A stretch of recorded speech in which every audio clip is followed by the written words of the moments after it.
Hey, what's happening? Welcome to Mates TV. I am the aforementioned Mate. I want to talk this week about Jordan Henderson. Now, I wanted to talk about Jordan for a while in the video. I want to talk about the resurrection of the man, so to speak, for the man who, who was never dead. But you get my meaning. To go from a player who was largely maligned by the vast majority of Liverpool fans to being captain of a European Cup winning Liverpool side is pretty resurrectional. I wasn't sure when to do it, but I was spurred into action this week by the wonderful gentlemen who were asked to give their thoughts and opinions on the 888 Sport YouTube channel, who had this absolute perler. Got Harry Winkerbell, blood. Harry who? Miliesta, fam. Miliesta. Pixie dust, blood. Are you nuts? He's a box-to-box midfielder, yeah? Don't get me wrong, his finishing ain't that great, innit? You know them way there. But he always looks up, always passes forward. You know them way there. No, See, he could what do you mean? Who got to bring? I would still have Jordan Henderson over Harry Winks. Henderson? Yes. What do you mean? Henderson? Fam, I'd rather have Macaulay Culkin in our midfield than Jordan Henderson. Go over there right now, right? I'll link below. In the comments, just put, Mate sent me to say your opinion on Hendo, get in the bin. Get in the bin. I mean, look, first off, Harry Winks,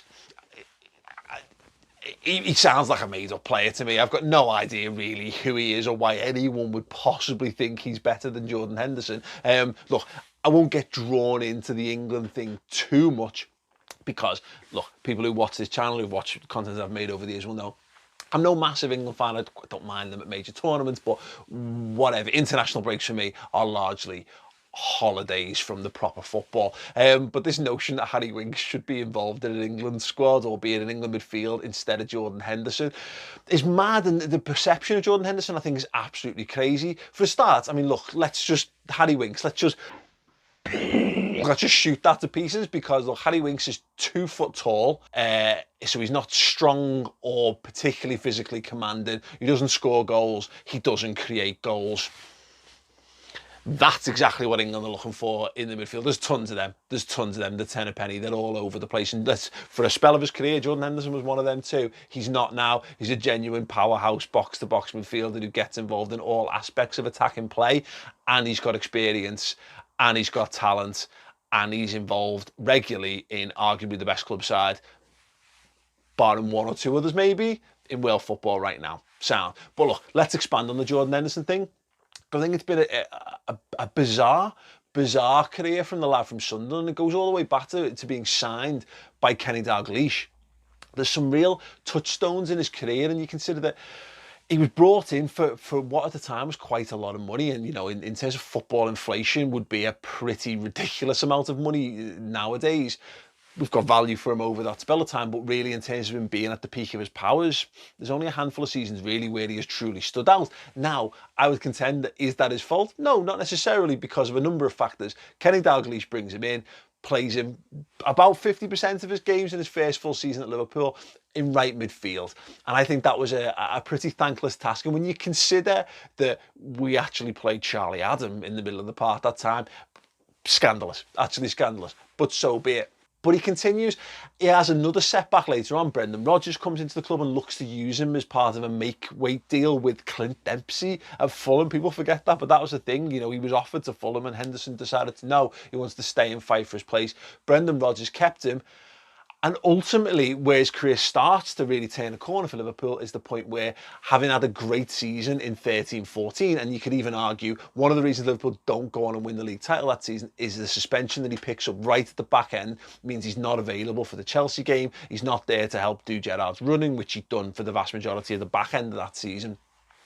Liverpool are vulnerable. Liverpool don't win that game, and Liverpool's title chances go up in smoke. Most people who watch that season can tell you how important Henderson was to the function of the side that season. Anyway, he picks himself up, he dusts himself down, and when Steven Gerrard leaves the club, Brendan Rodgers hands him the captain's armband. And look, whether you agreed with it or not at the time, it's something that happened, and it's something that he's had ever since. 4 years now as Liverpool captain, not just under Brendan Rodgers, but it's something that Jurgen Klopp kept on him as well. And we've seen plenty of instances where managers have moved things on in the past. Gerard Houllier moved the captain's armband off Sami Hyypiä and moved it to Steven Gerrard, etc, etc.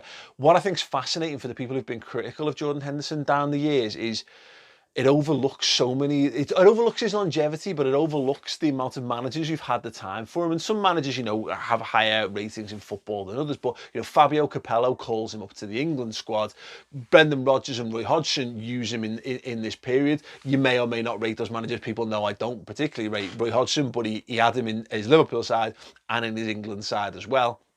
And now, on the other end of the scale, you've got Jurgen Klopp, who is in that clutch of the greatest managers in world football today.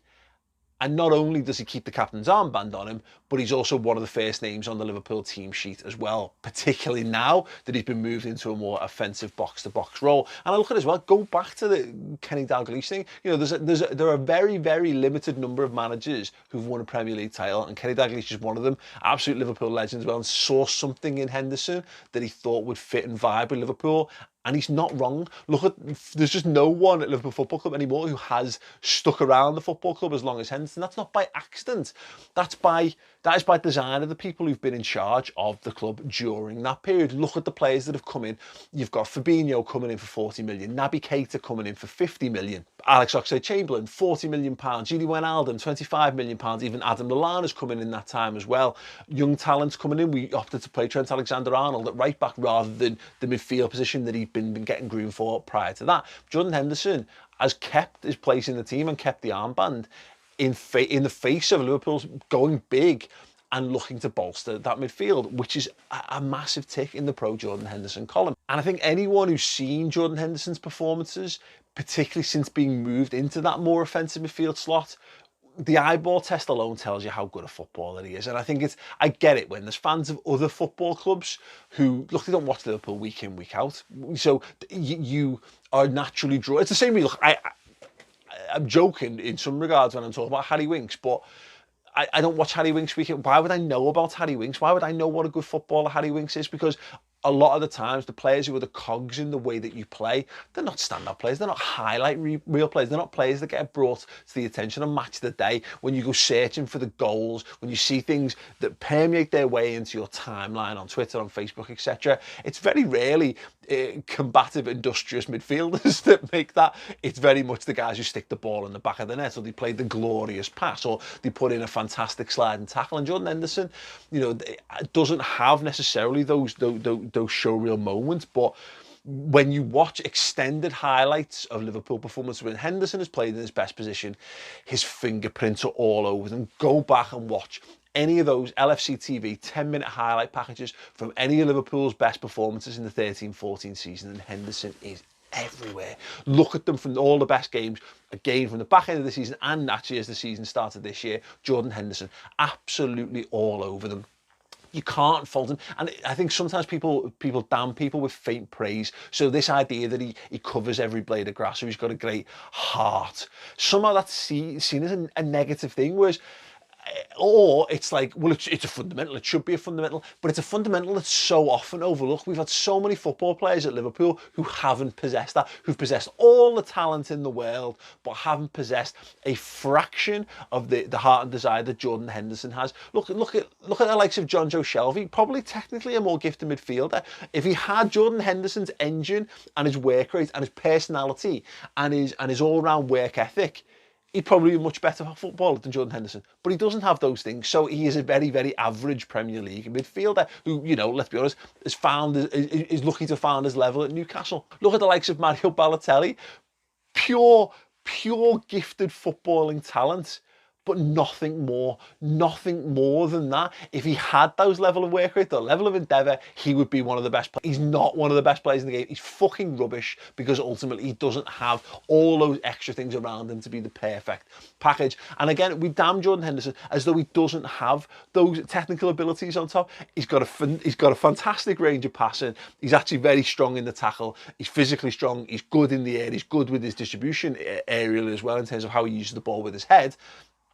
and he gets into dangerous situations and he causes problems. He's got an eye for a short range pass and an eye for a long range pass. He's got the full package. The only thing he doesn't have is enough times where he just goes, you know what, I'm going to be selfish and I'm just going to smack the ball into the top corner. And if he had a few more Hollywood goals to his game, I don't think there'd be any doubt about his quality as a footballer, and certainly not as a midfielder. So I do find it, I understand when players, I understand when fans from outside of Liverpool don't get Jordan Henderson, but when there's fans from inside Liverpool, people who watch Liverpool week in, week out, don't get him, I find that absolutely baffling. And I can understand it. Maybe if people were too young to truly appreciate or didn't watch Liverpool when Henderson was at his best in those around the time of 13, 14, fine. So they saw him as this number 6 that Klopp was using, and when he was very understated in his role, because he's not the kind of guy who goes to ground, because that role doesn't really require it. You're trained not to go to ground, and his job was just to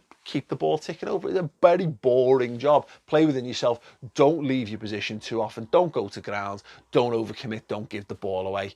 Well, how are you meant to win fans over when you play like that? But the thing for me, and I think a number of people who'd watched Henderson for a long time, we'd seen that bank of quality that he'd shown earlier on in his Liverpool career, and we always knew he had that within him. So I've seen people going now, well, if he just played like that the whole time, then I wouldn't have had any problems with him. Yeah, but he wasn't allowed to play that, and now we're seeing Jordan Henderson blossoming he's 29 years old, he was entering into the last years of the peak of his career, and we're starting to see the best of him.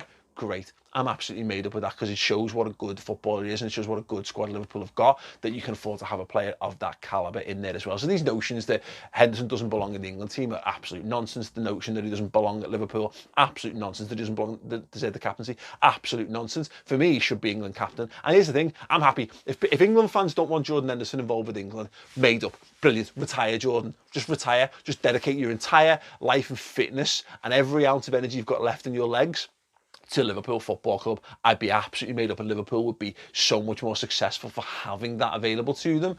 But look at him. Jordan Henderson has played 10 years, 10 regular seasons, 30 games plus a season for 10 years in the Premier League. 10. That shouldn't be discounted. He's got 50 caps for England. He's won the European Cup. He's won the Super Cup now, finally. He had a League Cup in the bag already. And in terms of trophies that he actually has come close to as any of lifting, he could at this point, and these are not his fault Liverpool haven't won these, we could be talking about a Liverpool captain who's won 2 European Cups, a Europa League, 2 League Cups, FA Cup, and 2 Premier League titles as well, but for 1 game of football or 45 minutes or penalty shootouts here and there, which ultimately are not down to one player. Jordan Henderson's not the guy missing the decisive kicks. He's not the guy who's the reason why Liverpool aren't winning these things. He was an integral part of all of those sides. We could be talking about one of the most decorated footballers in football history. So for me, it's about time people put a bit of respect on the name of Jordan Henderson and started to accept him for the absolutely outstanding footballer that he is. And if anyone chooses not to accept that, hey, listen, fair play. It's not, I can't stop you from not understanding what a good footballer looks like. That is on you. That is on you to sit in your little hole of misery and dream of all these random, weird, short-ass, technically gifted, physically lacking, no-mark midfielders you think are better than Jordan Henderson. That is up to you. Listen, go over to the 888 Sport YouTube channel and say mate sent you and mate said your opinion on Jordan Henderson can get in the bin. Write that. Go over to the 888 Sport channel, say mate sent me to say get your opinion in the bin. Do that for me. Go and do that for me right now. Anyway, thanks very much for watching, for liking the video and for subscribing. 5,000 subscribers away from 100k. If you're watching and you haven't subbed, get sub, the big 100k. The silver button is tantalizingly close. More videos from me here. Other than that, thank you very much for your opinion. Go and check out 888 Sport. Give them hell. And I'll see you all soon. Ta-ra.